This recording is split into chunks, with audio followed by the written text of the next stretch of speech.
बिस्मिल्लाहिर्रहमानिर्रहीम अस्सलामु अलैकुम वरहमतुल्लाहि वबरकातुहू। बच्चों, आज सेकेंडरी केमिस्ट्री में सातवां लेक्चर लेक्चर नंबर 7 रिकॉर्ड कर रहा हूँ। इस लेक्चर में इंशाल्लाह हम ऑर्गेनिक कंपाउंड्स की नेमिंग करेंगे आईयूपीएसी सिस्टम के जरिए। ठीक है, कैसे करेंगे आओ चेक करते हैं।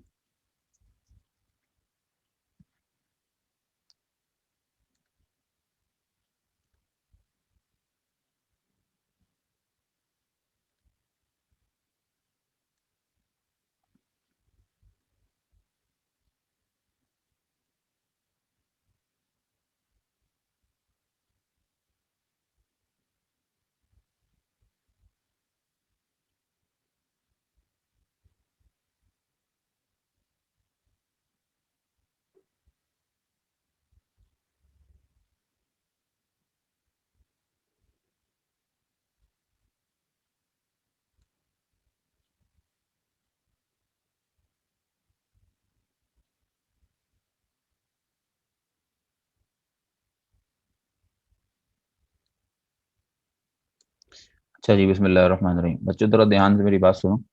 पूरे लेक्चर में ना मेरा जो रेड कलर का पॉइंटर है, जो रेड सर्कल दिख रहा है, इस पे जरा ध्यान देना। ठीक है, तो मैं इंशाल्लाह सारी बातें क्लियर होंगी। टॉपिक का नाम है naming of organic compounds by IUPAC system. तुम्हें याद है मैंने चैप्टर नंबर 5 में यही टॉपिक पढ़ाया था। वहां मुझे इनऑर्गेनिक कॉम्प्लेक्सेस का नाम देना था आईयूपीएसी सिस्टम के जरिए। आज मुझे ऑर्गेनिक कंपाउंड्स का नाम देना है आईयूपीएसी सिस्टम के जरिए। आईयूपीएसी की फुल फॉर्म क्या होती है? International union of pure and applied chemistry. ठीक है, सही है सर, ये बात तो हो गई। अच्छा, दूसरी बात, ऑर्गेनिक कंपाउंड्स का नाम आईयूपीएसी सिस्टम के जरिए दिया क्यों जाता है? थोड़ा हिस्ट्री की थोड़ी सी सोच सोच लेते हैं। असल में जब ऑर्गेनिक कंपाउंड्स शुरू में थोड़े बहुत डिस्कवर हुए थे ना, जैसे मीथेन था, इथेन था, तो उनके नाम उनके ओरिजिन के ऊपर रख दिए जाते थे कि जो ऑर्गेनिक कंपाउंड जिस जगह पैदा हुआ है उसका जो ओरिजिन है उसके हिसाब से उसका नाम दे दिया जाए। फॉर एग्जाम्पल मीथेन गैस दलदली जगहों पे बहुत पाई जाती है। दलदल जगह को बोलते हैं marshy places, MARSHY, marshy places. ठीक है, तो क्योंकि मीथेन गैस दलदली जगहों पे मार्शी प्लेसेस पे ज्यादा पाई जाती थी, उसको उसका नाम दे दिया मार्शी गैस। ठीक है, तो जो गैस जो कंपाउंड जिस जगह पे पाई जाती थी, जो उसका ओरिजिन होता था, उस ऑर्गेनिक कंपाउंड का नाम उसके ओरिजिन की बुनियाद पर रख दिया जाता था। लेकिन ये कुछ कंपाउंड्स के ऊपर चला, जब कंपाउंड्स बहुत ज्यादा होते गए, तादाद बढ़ते गई, ऑर्गेनिक कंपाउंड्स भी डिस्कवर होते रहे, तो फिर ये काम फेल हो गया, ये आइडिया फेल हो गया कि उनके ओरिजिन में उनका नाम रख दिया जाए। बड़ा मुश्किल हो गया नाम रखना। तो फिर एक सिस्टम जनरेट हुआ, जेनेवा सिस्टम। उस जेनेवा सिस्टम के जरिए लोगों ने ऑर्गेनिक कंपाउंड से नाम रखना शुरू करे। कामयाब रहा कुछ दिन। कुछ दिनों के बाद फिर वो भी फेल हो गया, क्योंकि कंपाउंड इतने ज्यादा और इजाद हो गए कि उस जेनेवा सिस्टम के जरिए जो ऑर्गेनिक कंपाउंड के नाम रखे जाते थे, वो जेनेवा सिस्टम फेल हो गया। क्योंकि ज़ाहिर है वो जेनेवा सिस्टम एक सिस्टम था, लोगों ने मिलकर बनाया था। उसमें जो रूल्स थे ऑर्गेनिक कंपाउंड के नाम देने के, वो बहुत लिमिटेड थे। चंद ऑर्गेनिक कंपाउंड्स पे काम किए, वो फिर फेल हो गए। फिर लोगों ने उस जेनेवा सिस्टम को मॉडिफाई करके एक सिस्टम बनाया, उसका नाम था IUC, international union of chemistry. इस यूनियन के जरिए लोगों ने कुछ नए रूल्स और मॉडिफाई किए और ऑर्गेनिक कंपाउंड्स के नाम देना शुरू किए, तो कामयाब हो गया।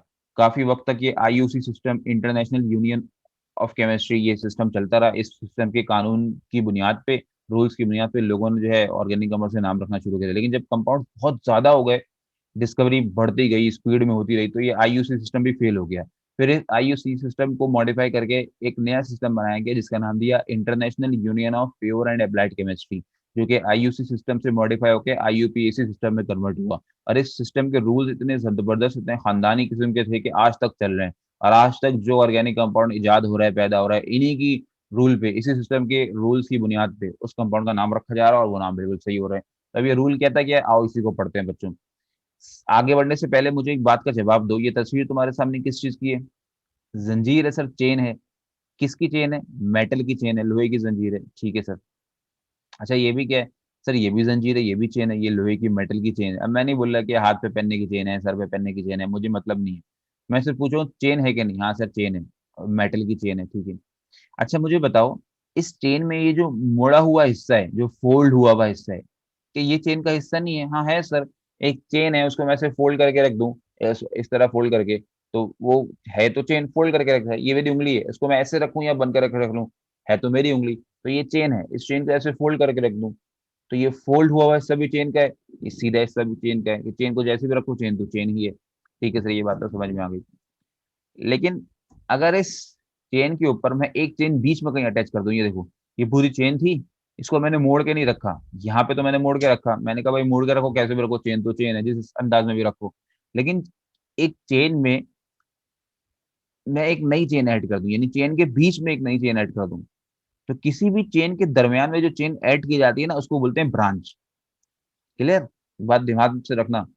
मैंने ये तो बता दिया ये सारी की सारी मेटल की चेन है, मेटल की चेन को ऐसा करके मोड़ दो तभी वो चेन ही रहती है। लेकिन किसी मेटल की चेन के दरमियान में कोई चेन लगा दो, तो अब वो जो दरमियान में चेन लगी है ना, अब उस दरमियानी चेन को बोलेंगे ब्रांच। क्लियर? ये सर ये बात तो होगी, आगे बढ़ते हैं। ये तो मेटल की चेन थी। तुम्हें ये किसकी चेन देख रही है? तो ये कार्बन की चेन है। Very good. अब इस कार्बन की चेन को ऐसे मोड़ के रख दूं कि चेन नहीं रहेगी, चेन की चेन ही रहेगी सर। चेन सीधी रखूं, मोड़ के रखें, चेन चेन रहेगी। लेकिन इस कार्बन की चेन में दरमियान में मैं एक दूसरी कार्बन की चेन हैंग कर दूं, तो अब ये लटकी हुई चेन क्या कहलाएगी बच्चों? अब जो मैंने हैंग की है, ये ब्रांच कहलाएगी। Very good. तो मेटल की चेन में बीच में एक नई चेन ऐड कर दी जाए, वो ब्रांच कहलाएगी। कार्बन की चेन में भी बीच में कार्बन की एक चेन ऐड कर दी जाए, उसको बोलेंगे ब्रांच। अंडरस्टूड? ठीक है सर, ये बात तो समझ में आ गई अलहमदुलिल्लाह। अब सही है, ये कार्बन की चेन आ गई। कार्बन की वैलेंसी क्या होती है? 4 होती है सर। जरा पहले वाले कार्बन की वैलेंसी देखो क्या है, 1 2 3 4। ठीक है, दूसरे की देखो 1 2 3 4, तीसरे की देखो 1 2 3 4, चौथे की देखो 1 2 3 4, पांचवे की देखो 1 2 3 4। ठीक है। यस सर, हर कार्बन की वैलेंसी पूरी हो गई। सर कार्बन की वैलेंसी खाली खाली लग रही है। जब कार्बन के पास वैलेंसी में एलिमेंट की कमी हो तो कौन सा एलिमेंट देते हैं? बच्चों वाली बात सर, हाइड्रोजन। लो भाई हाइड्रोजन, तुम सबका हाइड्रोजन, तुमको मुबारक। ठीक है सर। इसी स्ट्रक्चर को एक और तरीके से लिखते हैं। कैसे लिखेंगे? बहुत आसान सर। उल्टे हाथ से शुरू करते हैं। उल्टे हाथ में सबसे पहले कौन है? कार्बन विथ 3 हाइड्रोजन, लिख दिया 3 और CH3। फिर कौन है? Carbon with 2 hydrogen, CH2। फिर कौन है? Carbon with 2 hydrogen, CH2। फिर कौन है? Carbon with 2 hydrogen, CH2। फिर कौन है? Carbon with 3 hydrogen, CH3। सही हो गया? Yes sir. अच्छा अब मेरी बात सुनो। तुमने इस स्ट्रक्चर में देख के बता दिया कार्बन की वैलेंसी सबकी सही है, फुल है। ये तो स्ट्रक्चर खुला हुआ था। अब थोड़े बड़े हो जाओ। अगर मैं बोलूंगी डायरेक्ट चेक करो, तो क्या तुम डायरेक्ट चेक कर सकते हो? हाँ सर चेक कर सकते हैं। आओ चेक करते हैं। जरा उल्टे हाथ पे चेक करो। कार्बन की वैलेंसी उल्टे हाथ वाले कार्बन की कितनी है? सर एक वैलेंसी तो इस कार्बन के साथ जुड़ी हुई है, और बकिया 3 हाइड्रोजन के साथ है, तो एक 3 4। सही है सर। इस कार्बन की देखते हैं। इस कार्बन की एक वैलेंसी तो बराबर वाले के कार्बन के साथ है, और अगली वैलेंसी दूसरे बराबर वाले कार्बन के साथ है। यानी उल्टे हाथ पे जो कार्बन है एक वैलेंसी उसके साथ जा रही है, सीधे हाथ पे जो कार्बन है एक वैलेंसी उसके साथ जा रही है। तो दो तो ये हो गई। बाकी दो किसके साथ है? H के साथ। तो हो गई 4। यहाँ स्ट्रक्चर में देख लो। मैं दूसरे कार्बन की बात कर रहा हूँ। दूसरे कार्बन में यही तो हो रहा है कि एक वैलेंसी सीधे हाथ वाले कार्बन के साथ है और एक वैलेंसी उल्टे हाथ वाले कार्बन के साथ है। दो तो ये हो गई, बाकी दो अगली H के साथ है। तो H ऊपर नीचे अब नहीं लगाऊंगा, मैं एक स्ट्रक्चर में बंद करके दिखाऊंगा, तुम खुद काउंट करना। इस कार्बन के लिए देख लो, 1 2 3 4, बराबर बराबर में कार्बन के साथ, बकिया ऊपर नीचे H के साथ। ये सब में कर लो, बैलेंस ही पूरी हो जाएगी। ठीक है। Yes sir. अच्छा जी, तो ये हमने देख लिया कि जब स्ट्रक्चर बंद होगा तो कार्बन की वैलेंसी को चेक कैसे करेंगे। वैसा ही है, बस तुमको कंफ्यूज करने के लिए बंद कर दे तो तुम परेशान हो जाते हो। परेशान नहीं हो करो। जो दो होगी वो बराबर बराबर वाले कार्बन के साथ होगी, एक ऊपर H के साथ, नीचे अगले H के साथ कोई और एलिमेंट होगा तो उसके साथ होगी। बस कार्बन की वैलेंसी 4 होती है, वो पूरी होनी चाहिए। अच्छा जी, ऑर्गेनिक कंपाउंड्स का नेम IUPAC सिस्टम के जरिए रखने के लिए कुछ इंपॉर्टेंट पॉइंट्स याद रखो। वो कौन कौन से पॉइंट है? सबसे पहला पॉइंट, और एक ही पॉइंट है अभी, कि कार्बन की चेन के दरमियान में जो चीज लटकती है उसको हम ब्रांच बोलते हैं। ठीक है। लेकिन अभी मैं कार्बन के चेन के बीच में कोई चीज लटका नहीं रहा, मैं ब्रांच हैंग नहीं कर रहा, मैं सिर्फ ये बता रहा हूँ कि कार्बन के जो चेन है उसमें कौन कौन से कंपाउंड आ सकते हैं। सर आपकी बात समझ नहीं आ रही, अभी आ जाएगी। तुम मुझे जरा देख के बताओ, इस पूरी कार्बन की चेन में जिसको मैंने बंद करके लिख दिया, सबसे पहले क्या लिखा हुआ है? CH3 है। बीच में सारे क्या है? बिटवीन में सारे के सारे क्या है? CH2। और फिर सीधे हाथ के कोने पे क्या है बच्चों? CH3। तो इससे एक बात पता चलती है कि कार्बन की चेन में आमतौर पे उल्टे हाथ के कोने पे और सीधे हाथ के कोने पे CH3 होगा, बाकी बीच में CH2 दिखेंगे। अब चेन के बीच में या तो CH2 आएगा, यही तो मैं यहाँ पे कह रहा हूँ, CH2 आएगा, या CH आएगा, या C आएगा। तो चेन के बीच में उल्टे हाथ के कोने पे और सीधे हाथ के कोने पे CH3 रहेगा, ये बात तो पक्की है। लेकिन इस चेन के बीच में या तो CH2 आएगा जो तुमको दिख रहा है, या तो CH आ सकता है, या तो C आ सकता है, इसके अलावा और कोई नहीं आ सकता। अगर तुम्हें कार्बन की चेन में दरमियान में CH2, CH और C के अलावा कोई अगला कंपाउंड दिख जाए, उसको उठा के नीचे ब्रांच में फेंक देना। क्लियर? अल्हम्दुलिल्लाह सर, ये बात समझ में आ गई। मैं दोबारा बता देता हूँ ताकि तुमको पॉइंट याद रहे। कार्बन की चेन के दरमियान में अगर तुम्हें CH2, CH या C के अलावा कोई और दिख जाए, फिर उसको बीच में नहीं लिखना, उसको ब्रांच लगा के नीचे लटका देना। क्योंकि जो चीज कार्बन के चेन के बीच में आके नीचे लटक जाती है उसको ब्रांच बोलते हैं, उसको ब्रांच बना के नीचे लटका देंगे अगर वो इन तीन के अलावा कुछ हुआ, CH2, CH और C। ठीक है, ये CH2, CH और C बीच में आ सकते हैं, इसके अलावा कोई बीच में नहीं आ सकता। अगर आ गया उसको बोलेंगे चलो नीचे जाके ब्रांच में लटक जाओ। और चेक करते हैं आगे। प्रैक्टिस प्रॉब्लम्स, टॉपिक वही चल रहा है। पहला कंपाउंड पेपर में लिखा हुआ आ गया, ऐसे ही लिखा हुआ आता है, बीच में डॉट्स लगे होते हैं, डॉट का मतलब बॉन्ड होता है, वो तो मसला ही नहीं है। अब सवाल मुझे कह रहे हैं कि आपको जो मैं क्वेश्चन नंबर 1 दे रहा हूँ इसका आप मुझे नाम लिख के दिखाएं IUPAC सिस्टम के जरिए, क्योंकि एक ऑर्गेनिक कंपाउंड है। मैंने कहा बिल्कुल लिख देंगे, कोई मसले वाली बात ही नहीं है। लेकिन सबसे पहले प्यारे बच्चे इस कंपाउंड को खोल के लिखेंगे। कैसे खोलेंगे सर? आओ खोलते हैं। सबसे पहले क्या है बच्चों? CH3। ठीक है, CH3 के बाद कौन है? CH2। कितनी दफा है? 2 दफा। एक दफा CH2, 2 दफा CH2। सही है। अच्छा फिर कौन है? CH लिख दिया। CH के साथ कौन है? CH3 है। सर ये तो H3C है भाई, H3C बोलूं CH3 बोलूं एक ही बात है। CH3 है। कितनी बार CH3? 2 बार। एक बार CH3, दूसरी बार CH3। ठीक है। ओहो सर एक गुना हो गया, आपने कहा था कार्बन की चेन के बीच में या तो CH2 आएगा, या तो CH आएगा, या तो C आएगा, इसके अलावा कोई और नहीं आ सकता।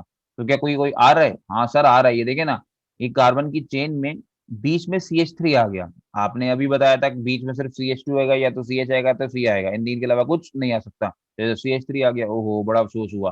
तो मैंने कहा भाई बीच में तुम तो नहीं आ सकते, फिर क्या करूं? मैंने CH को घूर के देखा, इस CH के साथ 2 CH3 थे, एक तो इधर आ गया। जो अगला CH3 है ना, उसको बोलूंगा तुम आगे मत जाओ, क्योंकि तुम आगे चले जाओगे अगर तो फिर CH3 ये वाला बीच में रह जाएगा, और बीच में चेन में कभी CH3 नहीं आता। फिर क्या करें सर? मैंने कहा CH3, मैंने इस CH से मुखातिब होकर कहा भाई CH, ये दोनों CH3 तुमने दिए थे, तो एक तुम्हारे सीधे हाथ पे चला गया, एक तुम्हारी ब्रांच बन के लटक गया। क्योंकि बच्चे ये बात जानते हैं कि अगर चेन के बीच में CH2, CH और C के अलावा कोई और आ जाता है तो वो नीचे ब्रांच में उसको लटका देते हैं। तो क्योंकि ये CH3 दोनों के दोनों CH के थे, तो एक तो मैंने सीधा करके लिख दिया नॉर्मली, और अगला जो बीच में आगे की तरफ आ रहा था उसको मैंने उठा के नीचे ब्रांच में लटका दिया। CH का था इसलिए CH के मुंह पे दोबारा मार दिया मैंने वापस। क्लियर? तो जो चीज चेन के बीच में लटक जाती है उसको बोलते हैं ब्रांच। अल्लाह करे ये बात समझ में आ जाए। अच्छा ये बताओ, ये जो सारे कार्बन है चेन में है, ये सारे अलग अलग हैं जुड़े हुए हैं? सर जुड़े हुए हैं, यार जुड़े हुए विद ईच अदर, बस single covalent bond. Done sir, ये बात तो हो गई। अच्छा जी, अब हर कार्बन की वैलेंसी चेक कर लो, फुल है। जैसे इसकी 1, 2, 3, 4 है ना, एक तो इधर कार्बन के साथ है, अगली तीन H के साथ है। इसकी भी चेक कर लेते हैं। 1, 2, 3 और एक H के साथ है, 4। ठीक है सर, सही है, समझ में आ गई बात। जो कंपाउंड दिया हुआ था उसका फॉर्मूला खोल के तो देख दिया। कंपाउंड का फॉर्मूला खोलने के बाद मुझे कार्बन की लॉन्गेस्ट चेन सिलेक्ट करनी पड़ती है, कि वो चेन सिलेक्ट करूंगा जिसमें कार्बन सबसे ज्यादा तादाद में हो। ठीक है सर, वो तो ये सीधी वाली दिख रही है, क्योंकि सीधी वाली चेन में कार्बन सबसे ज्यादा तादाद में मौजूद है। 1, 2, 3, 4, 5 चेन सीधी भी सिलेक्ट करते हैं, चेन को ऐसे टेढ़ा भी रख लेते हैं, घुमा के भी सिलेक्ट कर लेते हैं। अभी सीधी सीधी करो, टेढ़ी बाद में करना वरना तुम टेढ़े हो जाओगे भी। तो कंपाउंड को खोलने के बाद कार्बन की लॉन्गेस्ट चेन सेलेक्ट करते हैं, कर लिया सर। अगर ये चेन है तो जो बच गई वो ब्रांच है, बस सर। अच्छा जी, लॉन्गेस्ट चेन और ब्रांच सेलेक्ट करने के बाद काउंटिंग करते हैं। काउंटिंग वहां से करते हैं जहां से ब्रांच करीब पड़े। क्या मतलब सर? भाई देखो ना, काउंटिंग या तो बिल्कुल सीधे हाथ वाले कार्बन की तरफ से हो सकती है, तो बिल्कुल उल्टे हाथ वाले कार्बन की तरफ से हो सकती है। लेकिन हम कहां से करें? मर्जी नहीं है, हम काउंटिंग उस वाले कार्बन की तरफ से करेंगे जिस कार्बन की तरफ ब्रांच करीब पड़ेगी। ठीक है, अब मुझे बताओ कि मैं उल्टे हाथ वाले कार्बन की तरफ से काउंटिंग कर सकता हूँ? No sir. क्यों? क्योंकि अगर उल्टे हाथ वाले कार्बन की तरफ से काउंटिंग करूंगा तो ब्रांच दूर पड़ेगी, और सीधे हाथ वाले कार्बन की तरफ से काउंटिंग करूंगा तो ब्रांच करीब पड़ेगी। तो जिस कार्बन की तरफ से ब्रांच करीब पड़ेगी काउंटिंग भी उधर से होगी। ठीक है, तो चलो बच्चों, सीधे हाथ वाले कार्बन की तरफ से ब्रांच करीब पड़ी, काउंटिंग भी वहां से करते हैं। 1, 2, 3, 4, 5। ठीक है, यस सर, काउंटिंग कर दी। अब नाम लिखेंगे। नाम पहले किसका लिखते हैं सर? चेन का या ब्रांच का? नाम पहले ब्रांच का लिखते हैं, फिर चेन का लिखते हैं। ठीक है। अच्छा, ब्रांच में अगर गौर से देखो कितने कार्बन है? सर एक कार्बन है। तुम जानते हो एक को क्या बोलते हैं? हाँ सर, मीथ बोलते हैं। ठीक है सर, ब्रांच में कार्बन की तादाद के साथ जो सफिक्स लगता है वो सफिक्स होगा आइल। ठीक है, तो नाम पड़ गया मिथाइल। सही है सर, यहाँ तक तो बात हो गई। अब मुझे बताओ ये जो मिथाइल वाली ब्रांच है ये चेन में लटकी हुई है, सही है सर, चेन में किस कार्बन पे लगती लटकी हुई है? दूसरे कार्बन पे लगा दिया दूसरा, तो ब्रांच की पोजीशन भी चेक बता दी मैंने। ये जो ब्रांच है ये चेन में दूसरे कार्बन पे है, ठीक है सर। तो ब्रांच का नाम तो हो गया, अब चेन का नाम लिखते हैं। चेन में कितने कार्बन है? 5 कार्बन सर। 5 को क्या बोलते हैं? पेंट। चेन में सफिक्स लगेगा एन, नाम पड़ गया पेंटीन। डन सर, बस एक काम और रह गया। टू क्या है? नंबर है सर। एम क्या है? अल्फाबेट है सर। याद रखो ऑर्गेनिक कंपाउंड के नाम आईयूपीएसी सिस्टम के जरिए लिखते हैं तो अल्फाबेट और नंबर के दरमियान हाइफीन लगाते हैं। हम डैश बोल देते हैं, चलो हाइफीन समझ में नहीं आ रहा था, इसको पढ़ लिखी समय में हाइफीन बोलते हैं, हम डैश बोल देंगे। ठीक है, उम्मीद है कुछ थोड़ा सा दिमाग में दिल में बैठी होगी बात कैसे करते हैं, और एक और देखते हैं इंशाल्लाह वो भी क्लियर हो जाएगा। Practice problem number 2। ठीक है भाई, ये आ गई लिखी हुई। सवाल ने कहा ये जो ऑर्गेनिक कंपाउंड दिया हुआ है ना इसका नाम लिखिए आईयूपीएसी सिस्टम के जरिए। बच्चे जानते हैं पहले कंपाउंड को खोल के लिखते हैं। आओ खोलते हैं। सबसे पहले क्या है बच्चों? CH3, फिर क्या है? CH2, फिर क्या है? CH, फिर क्या है बच्चों? CH3। ओहो सर, CH के साथ CH3 आ रहा है। अगर मैं CH के साथ CH3 को आगे लिख दूंगा तो फिर अगले जो आगे कंपाउंड आ रहे हैं वो आगे, वो भी आगे लिखूंगा तो CH3 बीच में आ जाएगा। समझ आई मेरी बात? देखो ना भाई, ये CH के साथ CH3 था, अगर CH के साथ लिखे हुए CH3 को आगे लिख देता हूँ चेन में ही, तो अगले आगे जो कंपाउंड आएंगे उनको भी लिखूंगा वो आगे, तो फिर CH3 बीच में आ जाएगा। और आपने कहा था सर बीच में सिर्फ और सिर्फ CH2 आ सकता है, C आ सकता है और CH आ सकता है, इसके अलावा कुछ नहीं आ सकता। अगर कुछ आ गया तो इसको ब्रांच बना के लटका दूंगा। मैंने CH को बोला, ये CH3 तुम्ही ने बीच में दिया, लो भाई तुम्हारी मुसीबत तुमको वापस, मैंने लटका दी बीच में। ठीक है सर, CH के साथ CH लटक गया। फिर कौन है बच्चों? CH। CH के साथ कौन है? CH3। कितनी दफा? 2 दफा। एक दफा, 2 दफा। आगे लिख दूं? नहीं सर, अगर अगले CH3 को आगे लिख देंगे तो फिर ये वाला बीच में आ जाएगा, और बीच में कभी भी CH3 नहीं आ सकता, या तो CH2 आएगा या तो CH आएगा या तो C आएगा। मैंने कहा फिर क्या करूं? बच्चों ने कहा सर ये एक और CH3 की मुसीबत इस CH ने दी है, इसकी मुसीबत इसी को वापस कर दें, मुबारक को वापस कर दी। ठीक है, यस सर, यहाँ तक तो बात हो गई। अच्छा, ये सारे के सारे कार्बन दे आर अलग अलग? नो सर, दे आर जुड़े हुए विद ईच अदर। ठीक है, सही है। अच्छा जी, जब कंपाउंड को खोल के लिख देते हैं कार्बन की लॉन्गेस्ट चेन सेलेक्ट करते हैं। कार्बन की लॉन्गेस्ट चेन मुझे ये सीधी वाली ही दिख रही है, तुम भी सीधी वाली करो अभी। This is the longest chain of carbon. If this is the chain, so what is this? Branch. And what is this? Branch. तो आज मुझे बताओ ऑर्गेनिक कंपाउंड में ब्रांच है या ब्रांचेज है? ब्रांचेज है, ठीक है। अच्छा, चेन और ब्रांच सेलेक्ट करने के बाद काउंटिंग करते हैं। काउंटिंग वहां से करते हैं जैसे ब्रांच करीब पड़ेगी। ब्रांच कहां से करीब पड़ी है? उल्टे हाथ वाले कार्बन की तरफ से काउंटिंग करने पे या सीधे हाथ वाले कार्बन की तरफ से काउंटिंग करने पे? सर ऑब्वियसली हमें दिख रहा है, अगर उल्टे हाथ की तरफ से काउंटिंग करेंगे तो ब्रांच दूर पड़ेगी, सीधे हाथ के कार्बन की तरफ से काउंटिंग करेंगे ब्रांच करीब पड़ेगी। काउंटिंग करते हैं 1 2 3 4 5। ठीक है, यस सर लिख दिया। अब मुझे बस जरा देख के बताओ ब्रांचेस कितनी है? 2 है सर। दोनों ब्रांचेस में कितने कितने कार्बन है? इस ब्रांच में भी एक कार्बन, इस ब्रांच में भी एक कार्बन, दोनों ब्रांचेस में कार्बन एक एक है, इसका मतलब ब्रांच सेम है। बस अगर ब्रांच सेम हो तब तो कोई मसला ही नहीं, काउंटिंग वाउंटिंग सब कुछ हो गई, सही है सर। अच्छा जी, अब नाम लिखते हैं। नाम लिखने के लिए क्या देखते हैं सर? भूल गया, जरा याद दिला दूं पढ़ लिखे बच्चों। नाम लिखते वक्त पहले क्या लिखते हैं, चेन या ब्रांच? सर नाम लिखते हुए पहले ब्रांच लिखेंगे फिर चेन। अच्छा, ब्रांच में ये जो पहली ब्रांच है इसमें कितने कार्बन है? एक। दूसरी ब्रांच में भी कितने कार्बन है? एक। एक कार्बन को क्या बोलते हैं? मीथ। और ब्रांच के साथ सफिक्स लगता है आइल, ठीक है सर। कितने मिथाइल? 2 मिथाइल, तो लिख दिया 2 मिथाइल, डाई मिथाइल, ठीक है।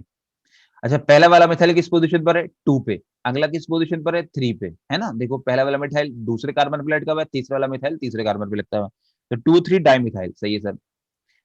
मैंने पहले एक बात बताई थी कि ऑर्गेनिक कंपाउंड का नाम देते वक्त नंबर और अल्फाबेट के दरमियान डैश यानी हाइफीन लगता है, और नंबर नंबर के दरमियान कॉमा लगता है, ठीक है सर, तो कॉमा लग गया। और ये नंबर और अल्फाबेट के दरमियान डैश लग गया। यहाँ तक तो ब्रांच का नाम हो गया। चेन का नाम, चेन में कितने कार्बन है? 5। 5 को बोलते हैं पेंट। चेन के साथ एन लगता है, नाम पड़ गया 2 3 डाइमिथाइल पेंटिंग। ठीक है, उम्मीद है बच्चों को थोड़ी बहुत बात समझ में आ रही है। और एक और प्रैक्टिस और करते हैं, प्रैक्टिस प्रॉब्लम। अच्छा जी, नंबर 3 ये लिखा हुआ आ गया, सही है सर। कह रहे ये दिया हुआ ऑर्गेनिक कंपाउंड है, इसका नाम लिखिए। मैंने कहा नाम लिखने के लिए कंपाउंड खोल के लिखते हैं। सबसे पहले क्या है बच्चों? CH3 लिख दिया। फिर कौन है? CH।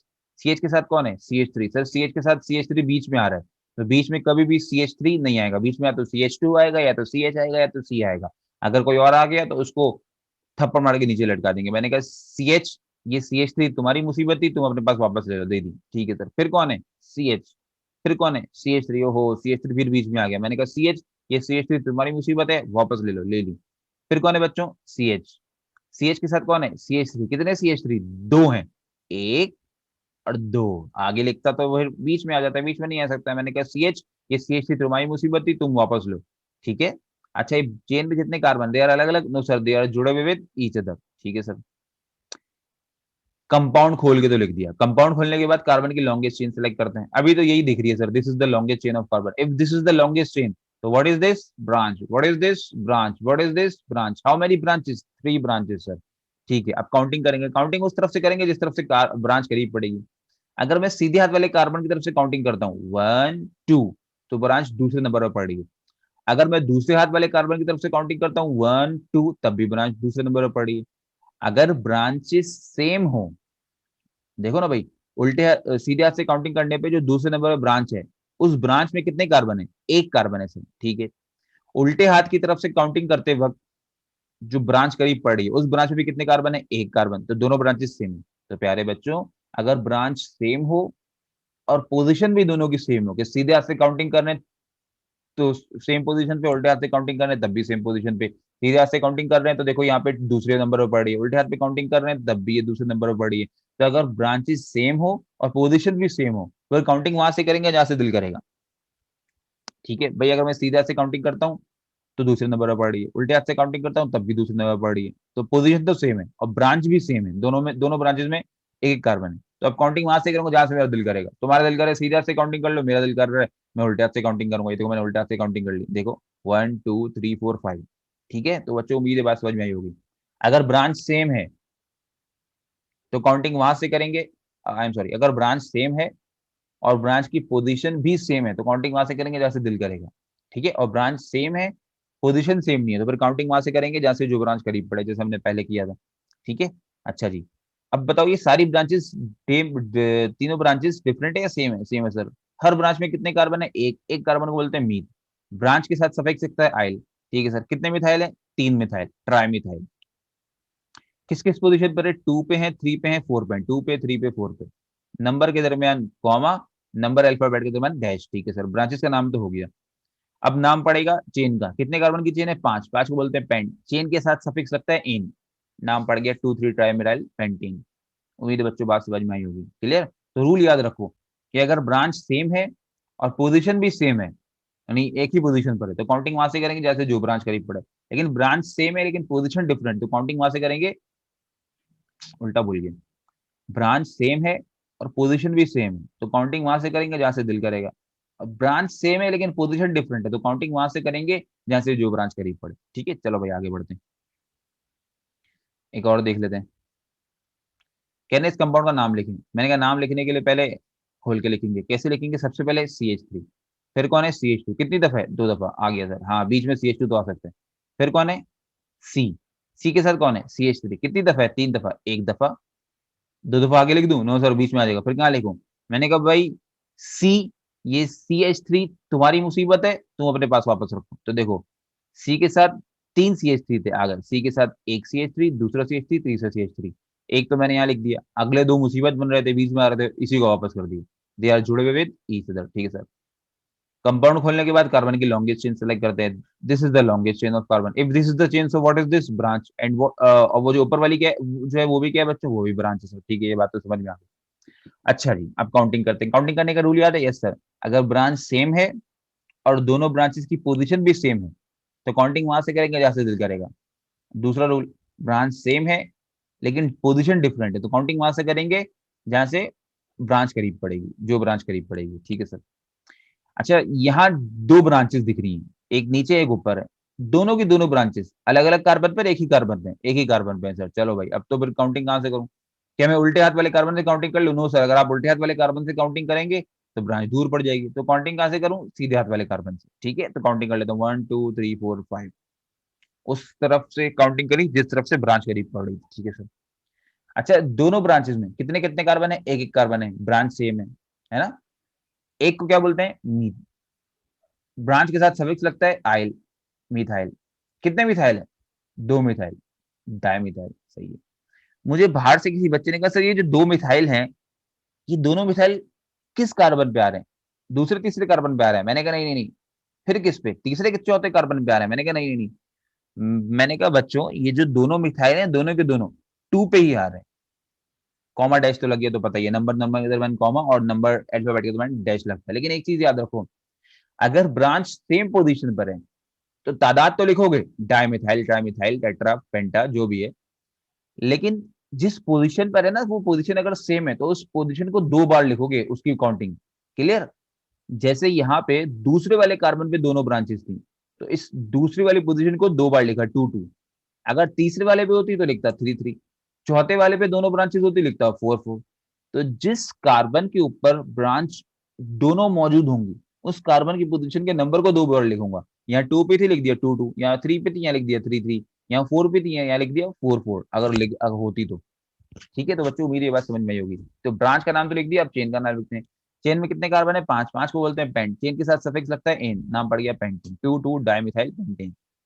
उम्मीद है ये बात समझ में आई होगी बच्चों। ठीक है, अब इंशाल्लाह नेक्स्ट क्लास में आगे बढ़ेंगे। यहाँ तक जो मैंने बताया सो सही से सुकून से सुनना और प्रैक्टिस करना, इंशाल्लाह क्लियर हो जाएगी सारी बात। अस्सलाम वालेकुम रहमतुल्लाहि व बरकातहू।